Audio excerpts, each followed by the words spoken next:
kindle the symbol of our community of faith for the light of truth. Is my mic on? Okay. I'll start again. We kindle the symbol of our community of faith for the light of truth, the warmth of love, and the fire of commitment.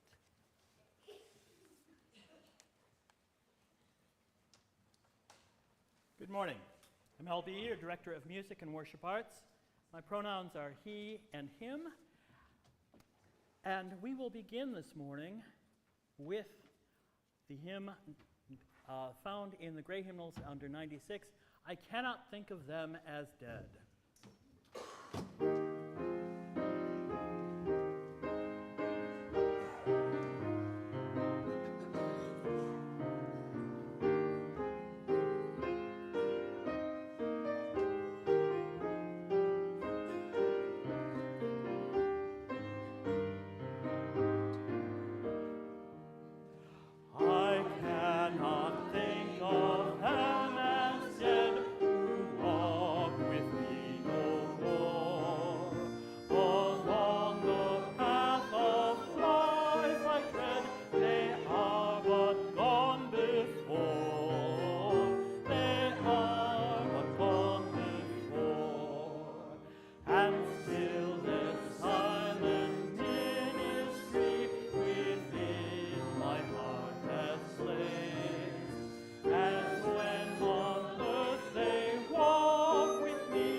And welcome to the Unitarian Universalist Church of Greater Lansing.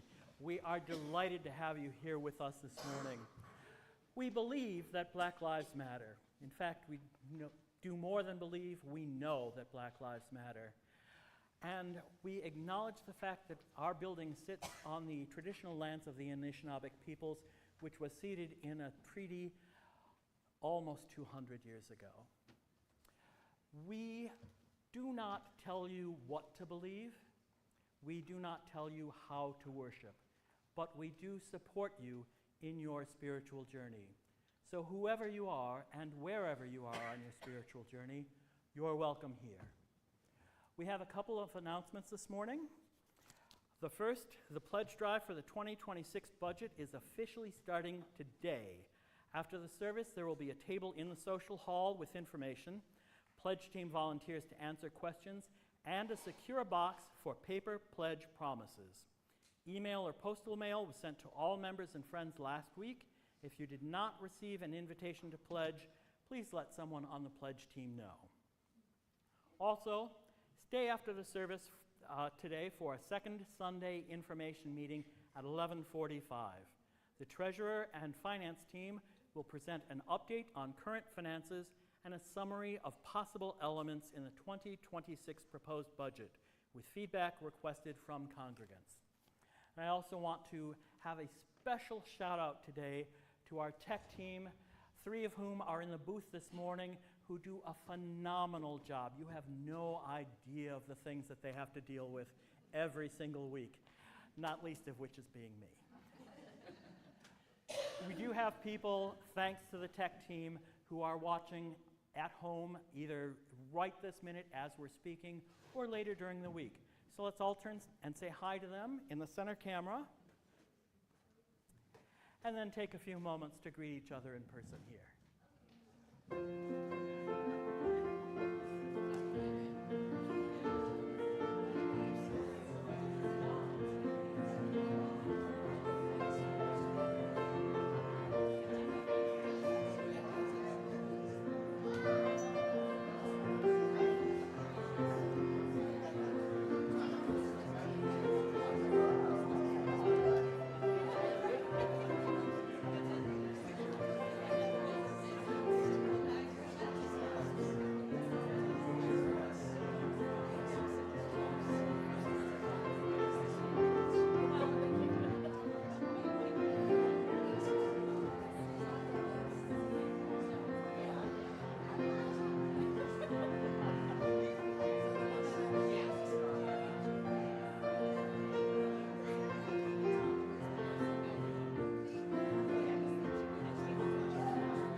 everybody? Our story? No? Our story for today? Supposed to be right here. It doesn't have a switch. So, I should just talk really loud?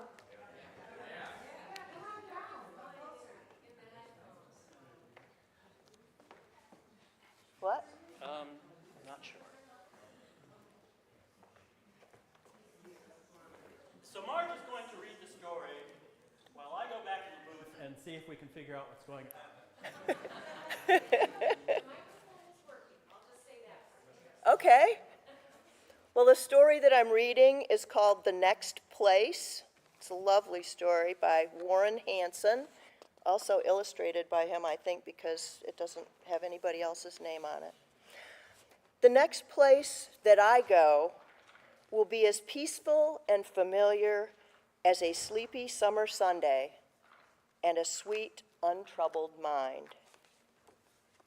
And yet, it won't be anything like any place I've ever been or seen or even dreamed of in the place I leave behind. I won't know where I'm going, and I won't know where I've been as I tumble through the always and look back towards the when. I'll glide beyond the rainbows. I'll drift above the sky. I'll fly into the wonder without ever wondering why. I won't remember getting there. Somehow I'll just arrive. But I'll know that I belong there and will feel much more alive than I ever felt before. I will be absolutely free of the things that I held on to, that were holding on to me. The next place that I go will be so quiet and so still that the whispered song of sweet belonging will rise up to fill the listening sky with joyful silence and with unheard harmonies of music made by no one playing like a hush upon the breeze. That was pretty funny, wasn't it? There will be no room for darkness in that place of living light, where an ever-dawning morning pushes back the dying night. The very air will fill with brilliance as the brightly shining sun, and the moon and 500,000 stars are married into one. The next place that I go won't really be a place at all. There won't be any seasons, winter, summer, spring, or fall, nor a Monday or a Friday or December or July. And the seconds will be standing still while hours hurry by. I won't be a boy or girl, a woman or a man. I'll simply be just simply me, no worse or better than. My skin will not be dark or light. I won't be fat or tall. The body I once lived in won't be part of me at all. I will finally be perfect. I will be without a flaw. I will never make one more mistake or break the smallest law. And the me that was impatient or was angry or unkind will simply be a memory, the me I left behind. I will travel empty-handed. There's not a single thing I've collected in my life that I would ever want to bring, except the love of those who loved me and the warmth of those who cared. the happiness and memories and magic that we shared. Though I will know the joy of solitude, I will never be alone. I'll be embraced by all the family and friends I've ever known. Although I might not see their faces, all our hearts will beat as one, and the circle of our spirits will shine brighter than the sun. I will cherish all the friendships I was fortunate to find, all the love and all the laughter in the place I leave behind. All these good things will go with me. They will make my spirit glow, and that light will shine forever in the next place that I go.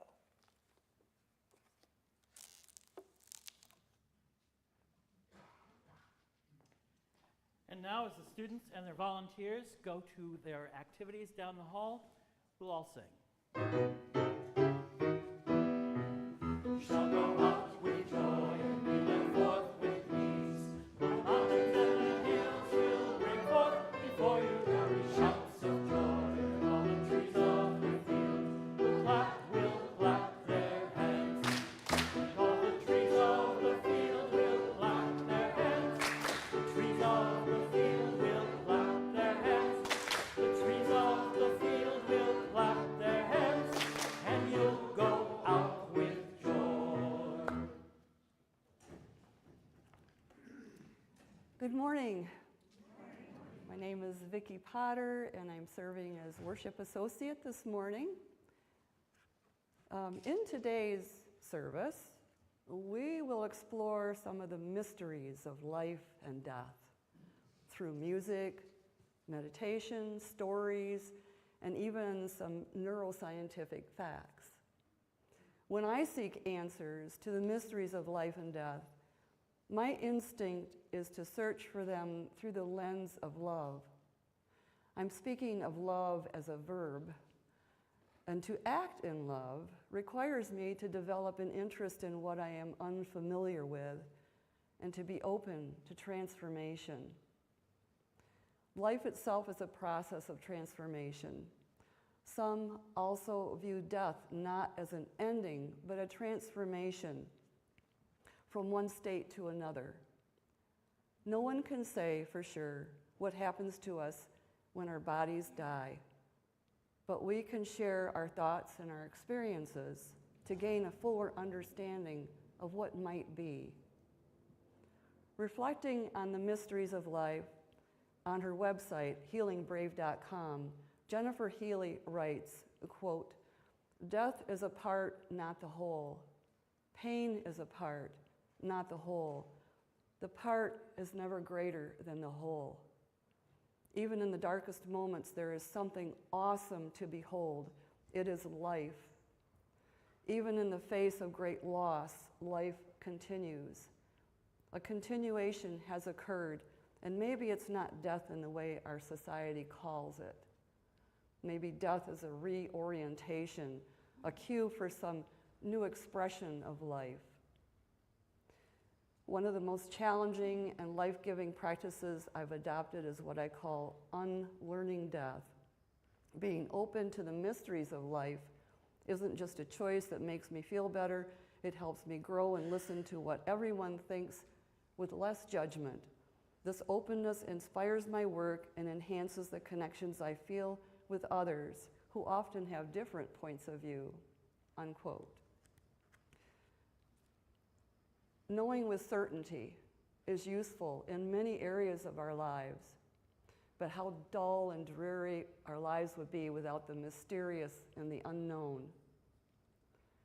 I believe that it's not the answers that are important. What is important is our imaginings and our desire to continue learning that keep us questioning, seeking, and remaining open to the mysteries of life and death. With a healthy amount of reasoning and discernment, we can follow the leading of our hearts into a growing awareness of the wholeness of what it means to be a human being. Come, let us worship together. giving shape to that which we hold dear and that which we aspire to.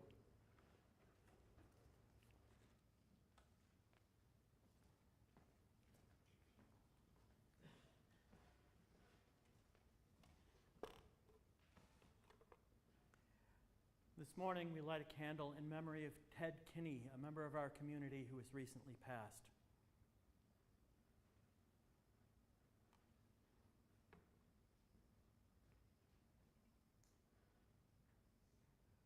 As we take a moment to remember Ted, let's also remember the family that he's left behind.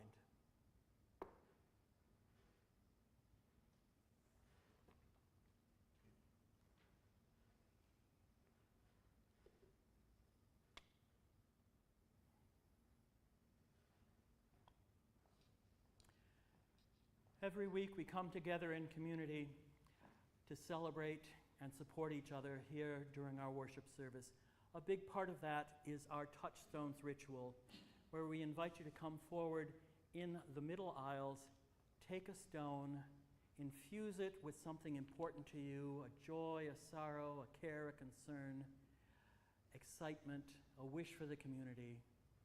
Take them to the sides, drop them in the column of water, where the stones can mingle together as an allegory for the way that we mingle together in community here. Let the ritual begin.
conclude our ritual, I'll add a couple of stones for those who are at home and for all the cares and concerns that have not been brought forward this morning.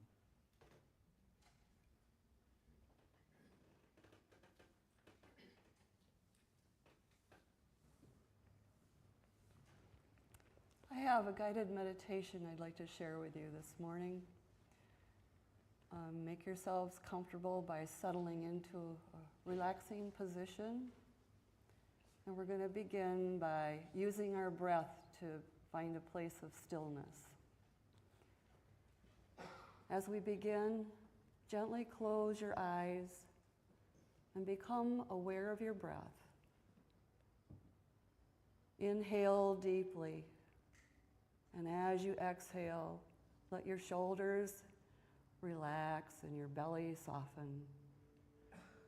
Inhale deeply once more, and as you exhale, feel your muscles begin to soften. Breathing in and out, releasing any tension held in your body, softening. Breathing. Follow the path of your breath. Breathing in and out. If stray thoughts arise, gently return your awareness back to your breath. As you breathe in, imagine the lightness of air flowing to all parts of your body. As you breathe out, feel a deeper calming and quieting of your body and mind. Breathe in, breathe out.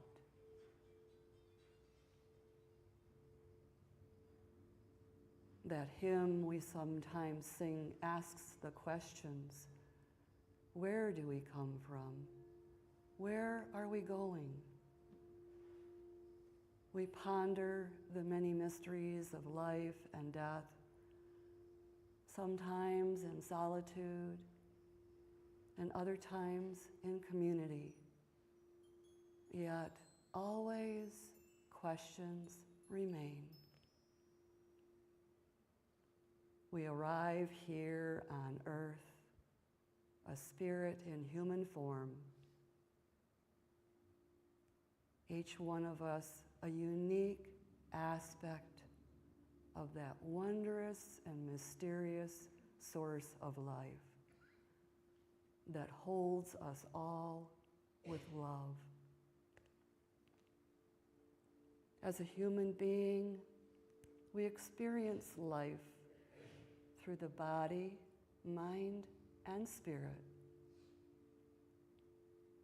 Breathe in and breathe out.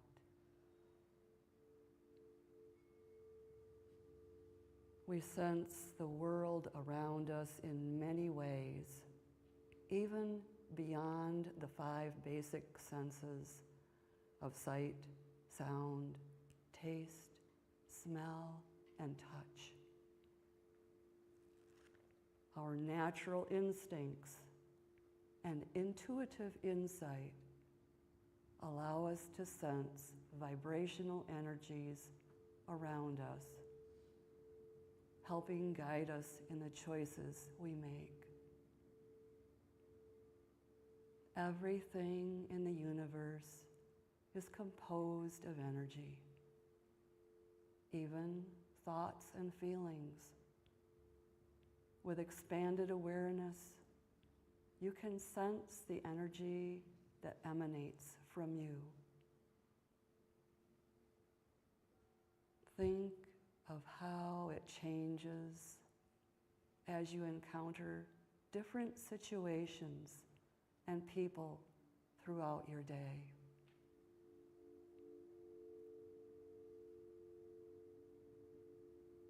Imagine a time when you were at some kind of gathering and a new person entered the room. Without exchanging any words, it's likely you could sense a certain type of energy radiating from that person. Perhaps right now, you might be sensing the energy of people or objects near you. Breathe in, breathe out. The most intense energy that we humans experience is that of a deep and lasting love. Like the kind of love between life partners or between a parent and their child. This kind of love extends beyond the boundaries of the physical world. Some people have experienced mysterious encounters with a loved one who has passed on. Some have experienced unexplained sounds or fragrances. Some people have received, or they might have experienced the sensation of being touched when there was no one else around. Some people have received a clear knowing about something that would seem impossible. In a story titled The Little Prince, the fox tells the little prince, "One only sees clearly with the heart. What is most important is invisible to the eyes." What is this heart that the fox speaks of? It is more than just an organ that circulates blood. This heart, it is the essence of your being, and it is informed by every aspect of your sensing. With an innate wisdom that is beyond common knowledge and an expanded awareness that is beyond learned limitations. Breathe in, breathe out.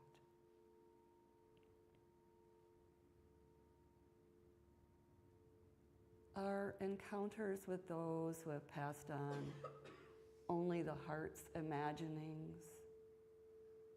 Or are they mysteriously revealed connections from another dimension of existence? For some, these encounters are as real as the air they breathe. Perhaps love extends across the thresholds of many worlds. Wherever it is that we come from, and wherever it is that we go, we are comforted knowing that love endures long past death, deep within the hearts of those who have loved us. With open hearts, we continue seeking answers to the mysteries of life and death. Breathe in, breathe out.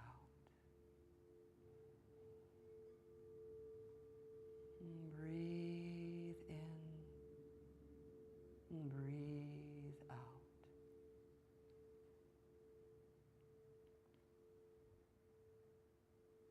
Breathe in, breathe out.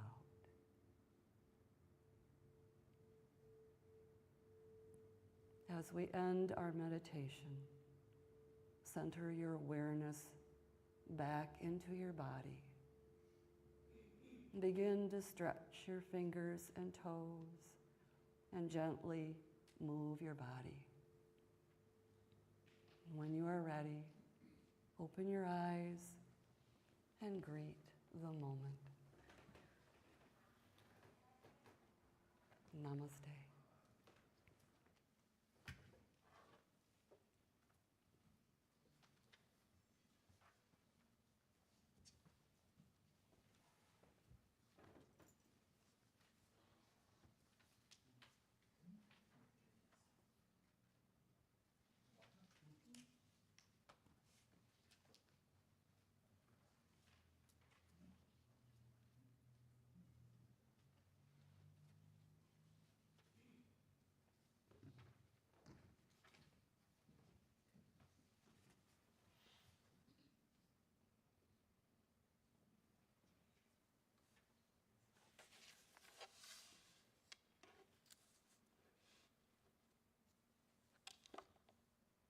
I've been asked to talk about pledges. As I started to work on my new pledge for this year, I found my 97-year-old self thinking about our pledges and the costs and the capabilities of our succession of church buildings. My family and I joined this church in 1964, which was 61 years ago. 5 years before that, the local Unitarian Fellowship and the local Universalist Church had united to form a Unitarian Universalist Church. That was just before the National Union. Our own church history says that for our union, the Unitarians contributed their lovely children, while the Universalists contributed their lovely church building. I like the services in that lovely church building, and I like the well-attended circle dinners where we had many vigorous discussions of moral issues. I also like the pre-service forum. However, we exceeded the lovely building's legal person limit, so we had to leave it. We then met for what seemed like an eternity in public school buildings, for which each Sunday we brought in our cars all the equipment needed for RE and for the service. The price was right, it was low, but our school building era pledges went down, down, and down until we could barely make the minister's monthly paycheck. We then purchased the former frat house on Grove Street, which we gradually made more usable as a church. During the 45 years we were in that building, our yearly pledge totals rose from school rental abysmal to normal for a mid-sized Midwestern UU church. Then came a growing dissatisfaction with the frat house design of the Grove Street Church and its restrictive location, far from social action targets. We purchased and moved to our present building, which has plenty of land and is located near immigrant communities. In our new location, we have partnered with the Southside Community Kitchen to feed meals to all, including the needy, in the pleasant atmosphere of our social hall. We held an interfaith service in our church where the ministers of various faiths from around the region successfully gave short sermons in their vestments. Our minister gave the prayer at Granholm's inauguration. Reading one of our recent church newsletters, I was so impressed by the incredible number and variety of our church's current activities that I mailed copies of the newsletter to my widespread family for them to admire, which they did. In terms that Joan Ferry described in her pledge talk like this one a year ago, our church seems past a striving stage and is now in a thriving stage. We have progressed to where we are just across the street from paradise. Our church merits our full measure of support. Thank you.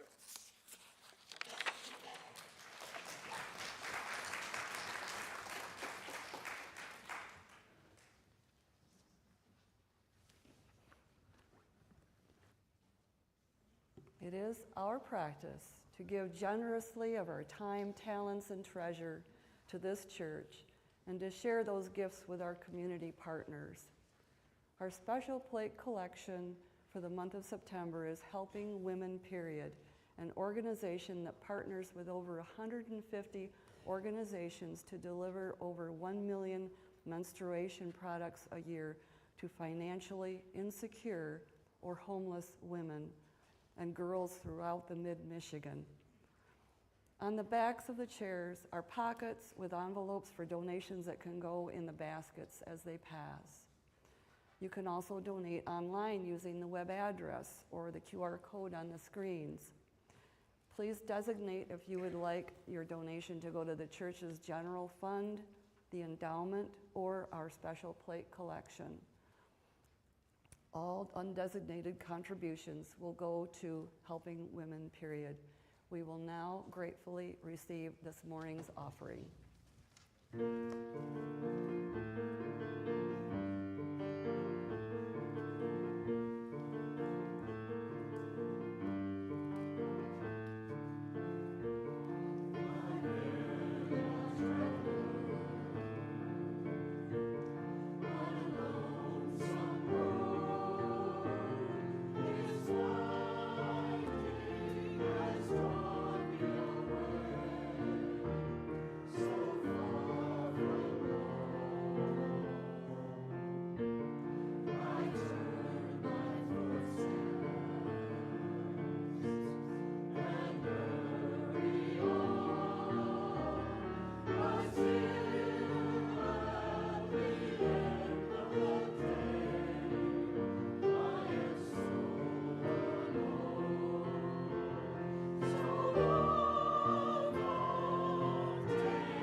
elements in near-death experiences that may inform our understanding of death.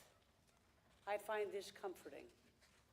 Today, we're going to look at the neuroscience of dying, as well as near-death experiences and visits from the dead, to see how this might inform our understanding of this transition.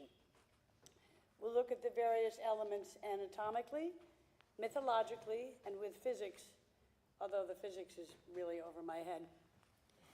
I've had a lot of people die in my life. You probably have too. An important death can be life-changing. I'm a psychiatrist because my aunt killed herself at the age of 46, and I needed to understand. For years, I taught primary care providers how to effectively treat depression in women who were in hormonal transition, and before every lecture, I would ask Aunt Isabel to help me say the words that those women needed to hear.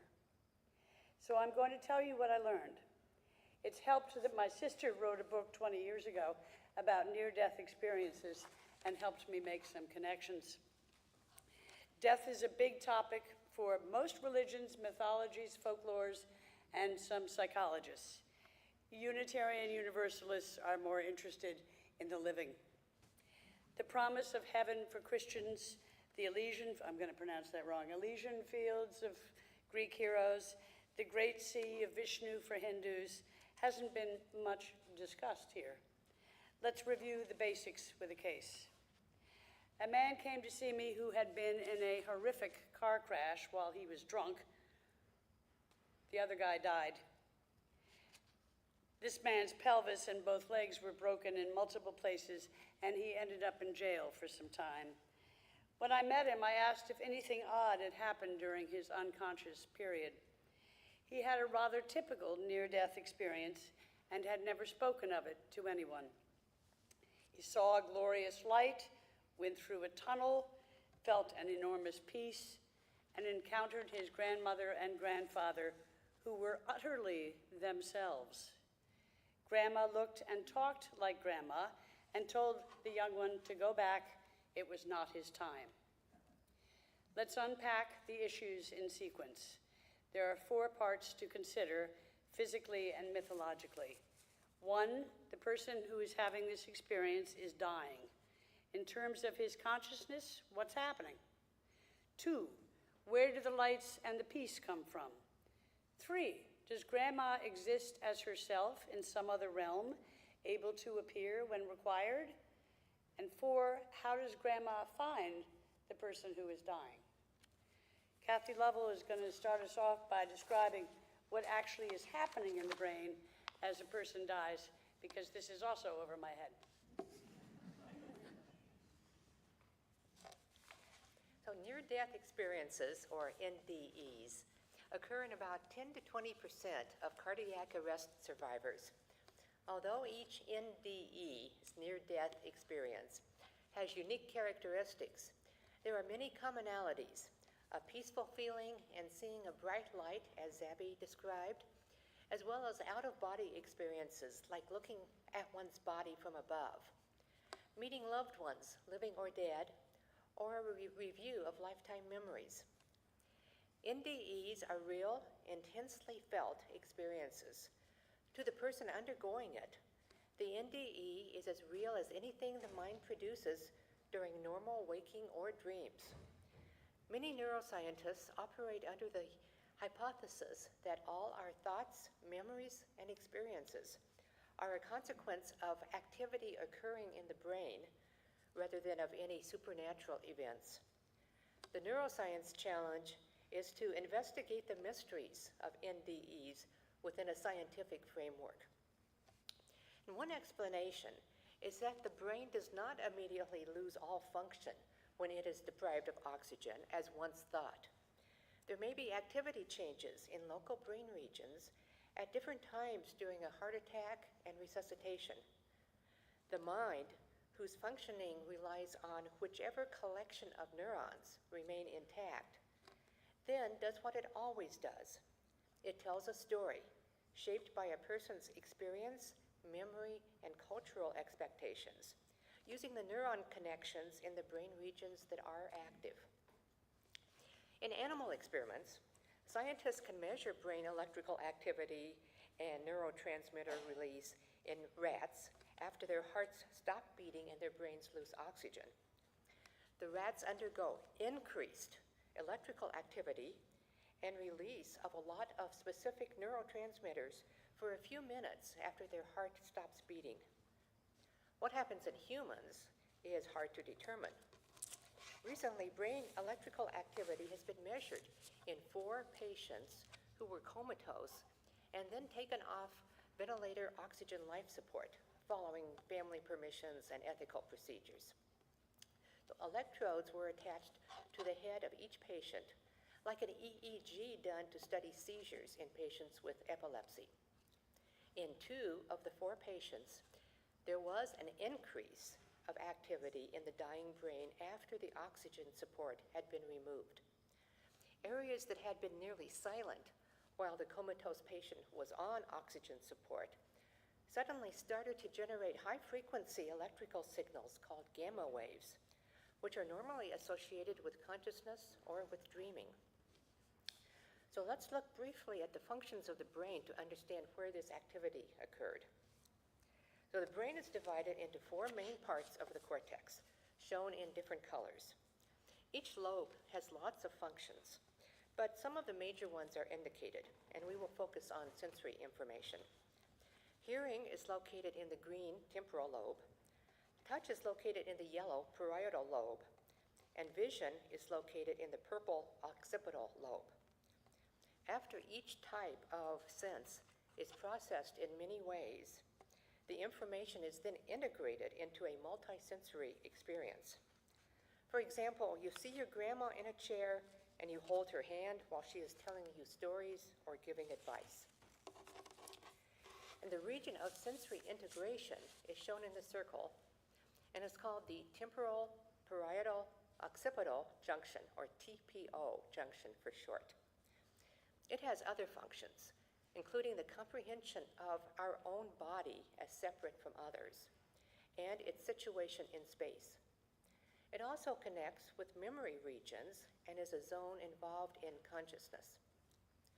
So in the dying patients, the TPO junction, the scientists consider a hot zone for consciousness, became electrically active for a few minutes. Several brain parts were suddenly in close communication with one another. Areas that are active during waking and in vivid dreams were communicating with those involved in memory formation. So for a person in a coma or in a dream, the image of grandma could arise from stimulation of neurons triggering memories of grandma. There is other evidence to think the TPO junction may be involved in NDEs. For example, electrical stimulation of awake patients is sometimes performed for medical reasons in patients with epilepsy or other conditions. Sometimes the patient will describe the experiences triggered by the stimulation as feelings similar to NDEs. In one example shown here, an awake patient had electrodes placed into the brain at the circles.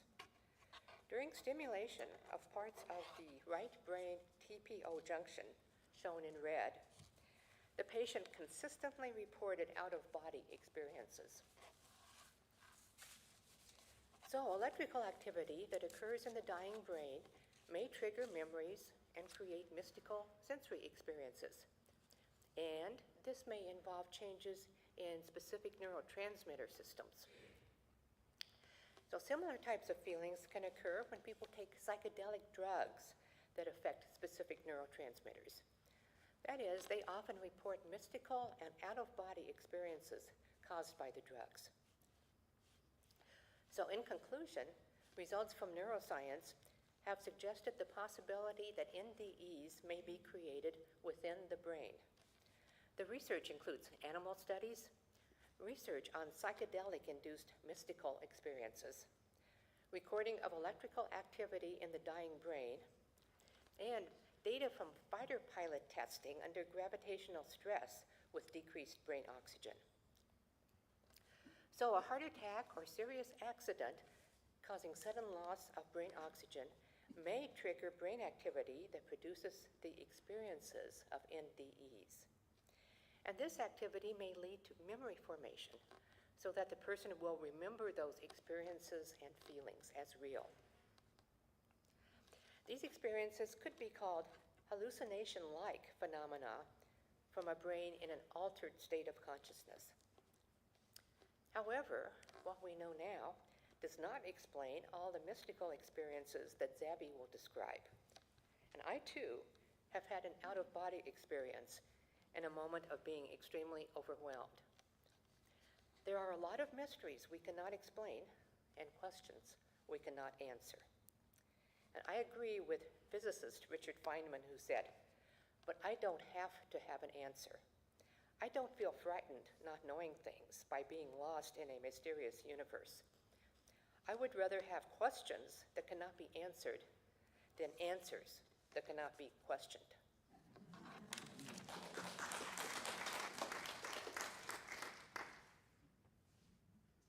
So that covers what's happening in the brain during near-death experiences and dying. Next come the lights and the sense of great peace.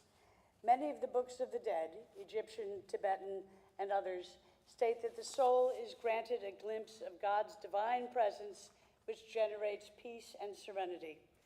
I like how the Ash Rabbi describes this. Immediately upon a person's death, Kabbalistic sources state that the soul is granted a glimpse of God's divine presence. The soul feels a deep sense of serenity, of being at peace with itself, as if it is preparing to return home. Certainly, many religions and mythologies make this point, and Carl Jung suggests that as we join the collective unconscious, we are bathed in all that ever was and ever will be. Currently, this is referred to as non-local consciousness. Waking consciousness is experienced via the body, but endless consciousness does not reside in our brain. Our brain translates it like a radio translates airwaves. Next, it interests me that Grandma is so totally herself. If we dissipate as who we are at the moment of death, how can we appear to other people in near-death experiences as our complete selves? I don't buy the memory idea. If, in fact, we are consolidated as ourselves during those last moments of dying, perhaps we continue to be ourselves. All that electrical activity in the dying brain could support the idea that we are reviewing life and packing it up for travel. When my beloved stepmother approached her own death, she was very excited, thinking she would go and see her own mother again. She was sure her mother would be herself. That was part of her Catholic faith. How Grandma finds the young one is of interest to physicists who talk about quantum entanglement. Classical physics describes life as we know it. The quantum world is like an alternative universe where one thing can exist simultaneously in a different place, even very far away. This non-locality, as defined by physicists, suggests that complete and endless consciousness is everywhere in a dimension that is not tied to time or place. Past, present, and future all exist and are accessible at the same time. In this alternate universe, the dead may be existing. When we have known the dead, electromagnetic oscillations in us, the vibration in the air that Vicki spoke about, in us are synchronized with them and remain so eternally. By following the quantum path from our own oscillations to theirs, we are thereby connected. Grandma finds us. A 5-year-old child had a near-death experience during which he met a young girl who said she was his sister. She died at the age of 1 month, and she told him her name. When he came back to life, he told his parents, who were much disturbed. In fact, he had an older sister, but they had never told him. He even had her name right, and she found him. Mystery. Cool stuff. I'm going to bring it home with some stories of my own. 3 months after my father died, I heard his voice in the night. "Honey, how are you?" he said in his shaky 80-year-old voice. I have a work problem, I told my businessman father. I know, he said in the voice of Big Tom in his 40s.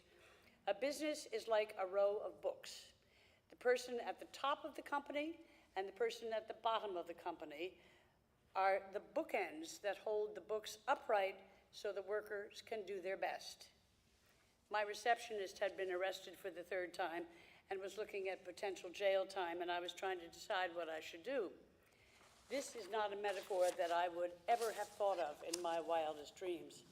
When I asked a congregational minister what he made of it, he said, "It's a dream if it's familiar and known to you. It's a visitation if you never would have had that thought." The second little vignette I present to you occurred when my beloved brother Christopher had a massive stroke and I was flying to Connecticut to be with him. My stepbrother met me at the airport. He said, "Zabby, he's gone." I said, "I know. He died at 1:36. He came on the plane and told me." Indeed, he had died at 1:36.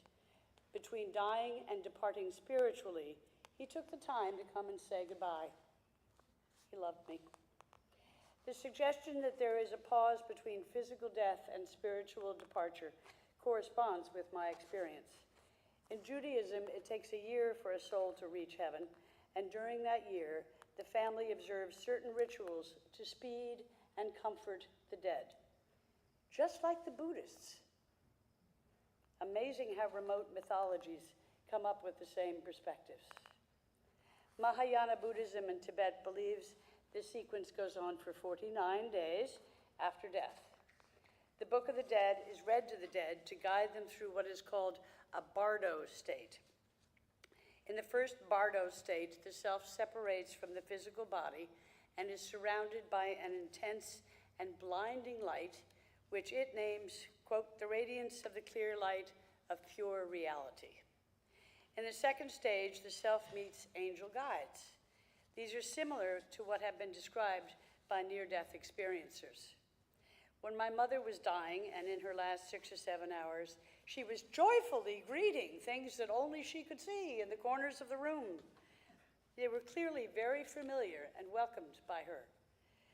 Christriola describes her father's death when Walt looked up at the wall and cried with great joy the name of his deceased wife. These are considered deathbed visions. These representatives of the beyond greet and guide. The angels, guides, and spirits of life in near-death experiences give reassurance that we are not alone in the universe at death or at any other time. Jewish literature records cases of great rabbis immediately prior to their deaths, announcing the souls that had come to accompany them to the next world. Likewise, many pious people, Jews and non-Jews, have died mentioning the names of their parents or other close relatives who have come to greet them. No doubt the moment of death is very frightening for a soul, and I'm running too long, oops. The presence of familiar faces greatly helps smooth the transition and calm the person down. It's my experience that some people are accessible for some time after they have gone, but that eventually they are not. Others seem to disappear quite quickly. I have found no mythological system that discusses this. Several people I have loved have been accessible to me, sometimes for years, and then they're gone. I used to be able to find my late husband Jack in the garage and have lovely conversations with him, but after 6 years, he's left. My brother Christopher has not been back to see me, nor has my stepmother. My sense is that they were no longer interested in the world of the living and went on to other adventures. I had a dream about this back when I was a resident. A security guard who was a good friend died of cancer. Shortly after, a fellow resident killed herself. I had a dream in which I was standing in a grove, looking out in a clearing and an adjacent building, and people were coming and going about their lives. Officer Ferrone was trying to fit his broad shoulders into one of the smallest trees because he was not yet ready to stop participating in the world of the living. My friend Lori took one last look into the clearing and then headed off into the woods and into deeper stages of death. She was done. I keep looking for a mythology that embraces the concept of layers of death. I have not found one. Perhaps we should view the transition from life to death as a semi-permeable membrane in which the spirits can flit back and forth before finally departing. I know that thinking about near-death experiences and visits from the dead have made dying even less frightening than it was before. I hope you find this helpful too. Let us be comforted and let the mystery be. Peace be with you.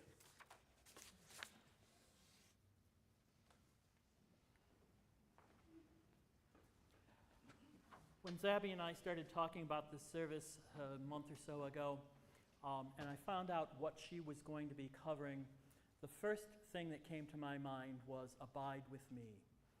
This is an old hymn, and in other faith traditions, it may be that they are singing to some deity. But for me, I'm singing it to people who are no longer with us physically.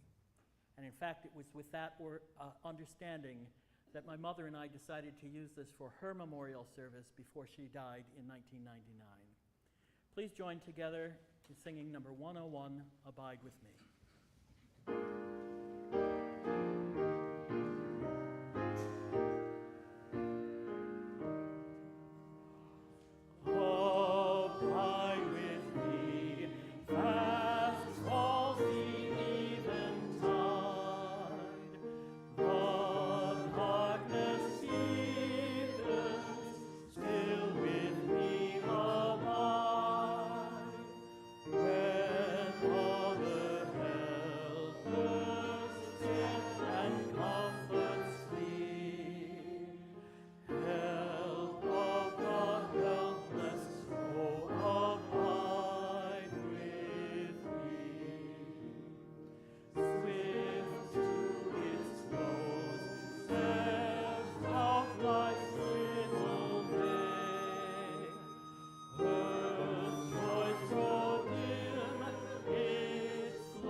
Let's join together in speaking our benediction.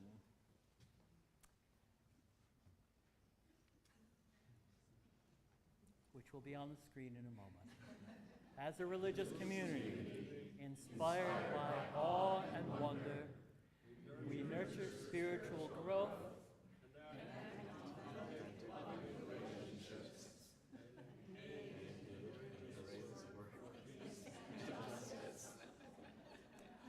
Very impressive that so many of you have memorized it.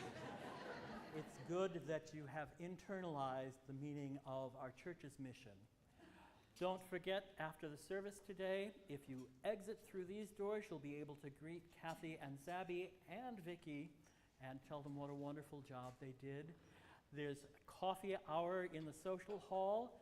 There will be representatives from the pledge team, and at 11:45, it may start a little late this morning, but there is a meeting here in the sanctuary on the church's finances. Now, our worship is over. Let our service begin.